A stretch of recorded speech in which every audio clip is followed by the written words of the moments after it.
Bharatiya Janata party Janasena ఉమ్మడి అభ్యర్థిగా Srinagaram parliament Telugu Desam party ఉమ్మడి అభ్యర్థిగా ఈరోజు మేము నామినేషన్ దాఖలు చేస్తాం. గౌరవనీయులు తెలుగుదేశం పార్టీ పోటీ సభ్యులు ప్రపోజల్ ఇచ్చాం. అలాగే రెండో సెట్లో బీజేపీ నాయకురాలు పవన్ గారు ఇచ్చాం. అలాగే మూడోది మన తెలుగుదేశం పార్టీ నాయకురాలు ఇదంతా కూడా ఈరోజు నామినేషన్ దాఖలు చేశాం.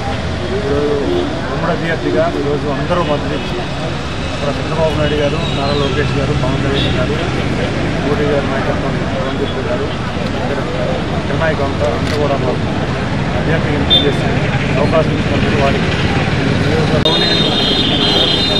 కేంద్ర మాజీ మంత్రివర్యులు కోసుకుంట అసోసియేషన్ గారి నాయకత్వంలో గతంలో వారు ఎంపీగా పార్లమెంటుగా కేంద్ర మంత్రిగా వారు తీసుకున్న నిర్ణయాలు ఈ పార్లమెంట్లో హెల్త్ అండ్ ఎడ్యుకేషన్ చాలా బాగా సర్వీస్ ఇచ్చే వారు ఆశయాలకు అనుగుణంగా ఆ రెండింటి భవిష్యత్తులో మేము కొనసాగిస్తామని ఈ ప్రజలు ఎన్డీఏ కూటమిని భారీగా మెజారిటీతో గెలిపించాలని మాకు ఆహ్వానిస్తున్నారు. గత 15 రోజులుగా పార్లమెంట్